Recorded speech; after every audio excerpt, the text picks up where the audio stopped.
Today we will read this chapter 6, The Fairy Godmother. Okay, let's start now this chapter. Kids, there was a forest high up in the mountains. ऊंचे पहाड़ों पर एक जंगल था. It looked quiet and enchanting because of the confused pine and the eucalyptus trees that grew there. वहां पर बड़ी शांति थी और वहां पर बड़े बड़े घने वृक्षों के पेड़ थे. बड़े घनेदार छाया, बड़े घने वृक्ष थे, जैसे कॉन्ट्रस के, पाइन के या फिर यूकेलिप्टस के. चलिए, a fairy godmother lived in that forest. यहाँ तक कि जो परियों की गॉड मदर थी वो भी उन्हीं जंगलों में रहा करती थी. She was kind of god people. यहाँ तक कि वह अच्छे लोगों के लिए दयालु थी. And gave them bows. और उन्हें अक्सर वरदान दिया करती थी. सुंदर was a little boy. सुंदर एक छोटा लड़का था. He lived with his poor parents in the nearby village. वह पास ही गांव में अपने गरीब माता पिता के साथ रहता था. He used to go to the forest to get wood. वह जंगल से लकड़ियां प्राप्त करने अक्सर उस पहाड़ी पर जाया करता था. Swings in the branches. वह क्या लकड़ियों को उठाता था. His mother lighted a fire. उसकी मदर उन लकड़ियों से आग जलाती थी. With his those to cook food. और फिर उनसे खाना बनाती थी. One day, एक दिन सुंदर went to the forest to get as usual. सुंदर जैसे जंगल में गया जैसे वह अक्सर जाया करता था. As he entered the forest, जैसे उसने जंगल में एंटर किया, the wind started blowing. हवा बहनी शुरू हो गई. It was a strong wind. हवा का बहाव बहुत तेज था. It was the month of November. नवंबर का महीना था. It was early winter. और ठंड भी जल्दी आने वाली थी. The leaves were already dry. पत्तियां सारी सूखी थी. And yellowish brown. और पीली भी पड़ गई थी. The wind blew. जैसी हवा आई, the dry leaves of the branches, पेड़ों से जो पत्तियां थी वो सब उड़ गए. They were scattered all over the ground. वह पूरी जमीन पर इधर उधर बिखर गई. सुंदर quickly picked them. सुंदर ने जल्दी जल्दी उन्हें इकट्ठा किया and filled the sack और अपने बोरे में भरने लगा. Then he had brought to carry the wood.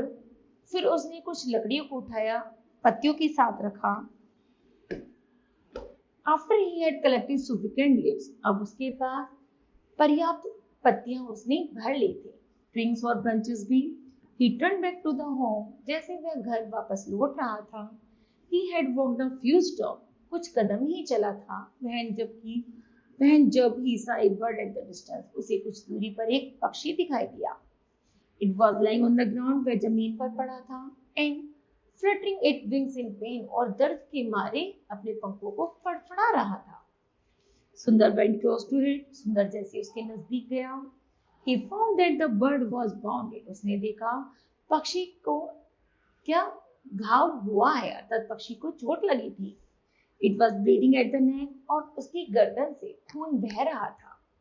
सुंदर picked it up. सुंदर ने जल्दी से उसे उठाया. He took it home with him. और वह उसे अपने घर ले गया. When he reached home, जैसे वह उसके घर पहुंचा, he washed the blood. उसने उसका घाव धोया. In the bird neck skull, then he tied a piece of the neck round its neck. और उसकी neck को कस के बांध दिया. He put the birds in the same small pen that और उसको बर्ड को एक छोटे से घेरे में रखा. That had the black yard. और वह उसके आंगन के पीछे की तरफ था.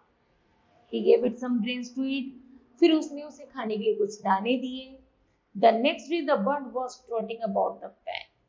वह जैसे कि पक्षी उस पेन में अब सुरक्षित महसूस कर रहा था. Suddenly it hopped out of the pen. अब उसकी आशा थी कि वह अब उस पेन से बाहर निकले. And disappeared. और एक दिन उसने क्या देखा कि वह गायब हो गया. सुंदर looked for the birds everywhere. सुंदर ने सब जगह उस पक्षी को देखा. He could not find it. वह उसे नहीं मिला. He was very sad. वो बहुत दुखी हो गया. In the afternoon, सुंदर went to the crop. सुंदर दोपहर के समय उस कॉक के पास जाता. He wanted to see whatever the hens laid any eggs or the not. फिर वह देखता कि उसमें जो मुर्गी है उसने अंडे दिए या फिर नहीं. And lo, what did he see? जब वह उसे कई घंटों तक देखता रहता. The two hens were sitting on the golden eggs. एक दिन उसने 2 मुर्गियों को देखा जो गोल्डन एग्स पर बैठी थी। He ran into the hunt. वह जल्दी से अपनी झोपड़ी में गया and cried out, "Mummy, come and see something." देखो ये क्या है? Our hens had laid golden egg. देखो हमारी मुर्गी ने सोने के अंडे दिए हैं। सुंदर mother could not believe her eyes. सुंदर की मदर को विश्वास नहीं हुआ। वह she saw them. जैसे उन्होंने देखा, they brought the golden eggs into the hut. वह उन सोने के अंडों को अपनी झोपड़ी में ले आती है। Everybody wondered how such a things could happen. यहाँ तक कि वो बड़े आश्चर्यचकित थे कि ऐसे कैसे हो सकता है। सुंदर grandfather, who was very old man, explained. सुंदर के जो दादाजी थे जो बहुत बूढ़े थे, उन्हें वह सारी बात बताता है। सुंदर, this is the boon given by the fairy godmother. उसे माना उसके दादाजी ने उसे बताया कि सुंदर को जो जंगल में रहने वाली फेरी गॉड मदर है उसने तुम्हें यह वरदान दिया है। She lives in the forest. वह जंगल में ही रहती है। Why should she gives her to us? सुंदर ने पूछा, वह मुझे वरदान क्यों देगी? You were kind to the birds. क्योंकि तुमने पक्षी पर दया की। Which you find wounded. तुमने जैसे उसको घाव देखा and brought home, और तुम उसे घर ले आए। You gave it life. तुमने उसका जीवन बचाया। Take care. उसका ध्यान रखा। The fairy godmother is pleased to see your kindness. जो फेरी गॉड मदर है उसने तुम्हें देखा, तुम पर खुश हुई और तुम्हें यह वरदान दिया। So she has given you riches as a boon. यहाँ तक कि तुम इस वरदान से जल्दी अमीर बन जाओगे। Explained the grandfather. सुंदर grandfather was very old man. सुंदर के जो दादाजी थे वो बहुत ज्यादा बूढ़े थे। He had heard many stories about the fairy godmother. उन्होंने बहुत सारी godmother फेरी की कहानियां सुनाई। Since his childhood, जैसी उन्होंने अपने बचपन में सुनी थी या देखा था। The golden eggs were a blessing for सुंदर family. जो सोने के अंडे थे वो सुंदर की फैमिली के लिए एक वरदान की तरह थे। Their bad time came to the end. ऐसा लगता था मानो अब उनके बुरे समय का अंत हो गया है। And they became rich. अब वो अमीर बन गए and live happily ever after. और वह खुशी से अब खुशी जीवन बिताने लगे।